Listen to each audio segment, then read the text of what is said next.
Hey guys, I'm here with the glorious return of the Batman animated series reviews with the much delayed The Cat in the Claw review of both parts 1 and 2, of course. So here we are, finally introduced to Catwoman within this series, and it's definitely very cool. Everything from the costume and voice acting really sells the character and why Batman has a connection with her. The opening scene in part 1 is very engaging, and we are immediately shown how capable Catwoman is as she and her cat Isis steal a pearl necklace. Not to knock the rest of the two episodes, but this scene is possibly the single best scene in both parts. Right from the get-go, we are introduced to the pure essence of the Catwoman character in all her incarnations across various mediums. Not only is she a master thief, but Catwoman lives for the thrill of the prize, and of course she gets really excited when she meets another costume person who can match her level of skill. When Batman confronts her, we get this really dramatic Batman shot with the series theme and everything, which makes Catwoman's reaction very fun. All she has to say is, "Magnificent." And this time I laughed out loud when Isis just looks at her like saying, "Wait, you're not scared?" The idea of the cat and mouse relationship Batman and Catwoman can have makes me think that the two of them can make great cannon fodder for animated shorts. In fact, we already did get one on the Mystery of the Batwoman DVD called Chase Me, and it was almost as much fun to watch as the opening scene in The Cat in the Claw. The simplicity of the idea of the chase is a particular reason why I think you can just watch this opening scene by itself without the rest of the episode. While Catwoman has now become enamored with Batman, he very much feels the same way. It's almost like if she weren't a criminal, he would be having the time of his life chasing her across the rooftops. Now, pretty much everything I've said now is common knowledge to most Batman fans, but it's interesting to see Batman act a little out of the norm, but not out of character. He doesn't treat her like a common criminal, but has more of a flirting thing going on, like when he says, "Drop in, anytime." By the way, Batman is smiling while holding Isis is an image that amuses me, because it's Batman breaking out of his facade of being the terror of the criminal underworld, but that does come back big time later on when he threatens a mob boss for information on Red Claw. Anyway, before moving on to, the rest of the episode, I do want to say that the animation in this particular scene stands out even within part 1, and is a true delight to watch. One major difference in this interpretation of Catwoman, which Greg Rucka talks about in an interview for the Gotham Knight DVD, is that she has the noble goal of preserving wildlife. Now that I think about it, this two-parter focuses heavily on this aspect of Catwoman in Batman the Animated Series, and her later appearances in this same series go more towards her motivation as a thief, like in the episodes Catwalk and The Cult of the Cat.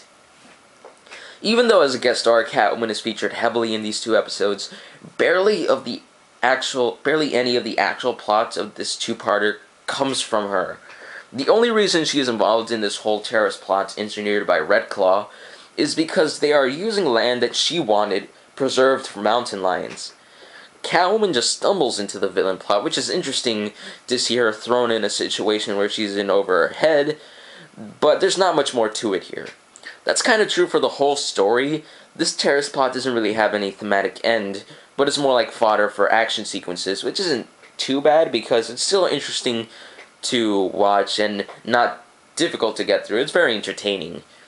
Any depth and true emotion in these episodes comes from the Batman-Catwoman relationship, which is really well handled, so it's fun to watch them thrown into a situation. A point I give to this episode is that at least the stakes feel elevated, especially when Commissioner Gordon seems really agitated that these terrorists are in Gotham. The audience feels that beating these guys will be a genuine challenge for Batman, though in the end it doesn't seem like one of Batman's most difficult missions, because Batman blows everything up in a fashion that would make Michael Bay proud. It may be a little late now, but I'll elaborate as to what Red Claw's actual plan is.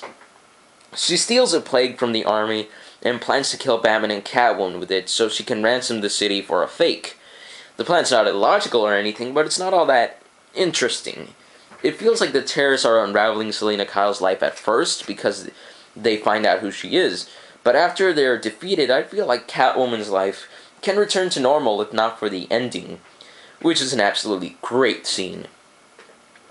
In Catwoman's next appearance, Cat Scratch Fever, she does pretty much return to her life before she got in trouble with Red Claw. Like I said before, what adds substance to the Cat in the Claw is the relationship of Batman and Catwoman progressing. It's a bit surprising that these episodes skip all pretenses and just has Batman find out that Selina Kyle is Catwoman around the middle of part 2. Excuse me. I do like it, but I'm not sure about how he finds out. Alfred happens to find a cat hair on Bruce's suit, which he can tell that it's a cat hair just by looking at it, and he says that he's never seen one quite that color. If that's supposed to be Isis, because Batman says that he's seen it before, she looks like a standard black cat, so I think Batman should have found out in a way that makes more sense. One of my favorite scenes pertaining to Batman's feelings is after he saves Selina's friend Maven. After he tells her to hide somewhere safe, Maven tells him that Selina loves him, and Batman has a look of sadness on his face before he leaves. I also want to briefly mention the scene where Bruce tells Selina to confide in him because he hasn't felt this way towards another person in a long time, which really tells the audience how special Selina is to Bruce. This comes back at the very end when Batman tells Catwoman he hasn't told the police about her yet because he didn't want her to be taken in like a common criminal. Yet Batman still arrests her, telling Selina that he cares more than she will ever know. The look of sadness when Batman realizes Selina loves her makes what he has to do at the end really hard for him, and since he found out Catwoman's identity, he knew that he would have to bring her to justice. No matter his feelings for her, Batman still realizes that she is a criminal, but how personally this affects Batman makes more humanity to the character without having out-of-character emotional outbursts. This relationship is what saves this episode from being mediocre. It's understated, but definitely there, unlike other stories where the audience has to grasp at straws to find an emotional connection between the two characters. What? Anyway, I've pretty much gone through the actual meat of the story already, so I guess all that's left to talk about is Red Claw. I've heard some people say that she's a poor villain, but I disagree. She's an okay villain, but her plan is not all that engaging, and she doesn't have any moments where she's not being intimidating to someone.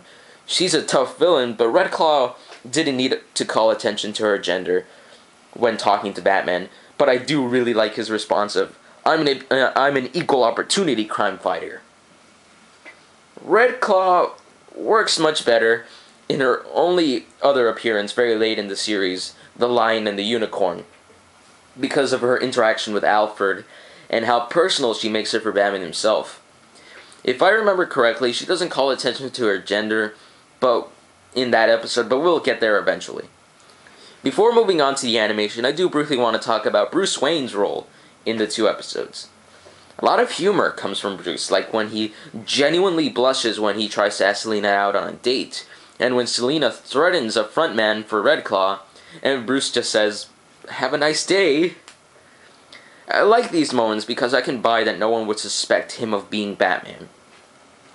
The scene I mentioned earlier where Bruce tells Selina how much he cares about her outlines a third side of Bruce Wayne. Most people, including Kevin Conroy, say that Bruce Wayne is the mask and Batman is his true self.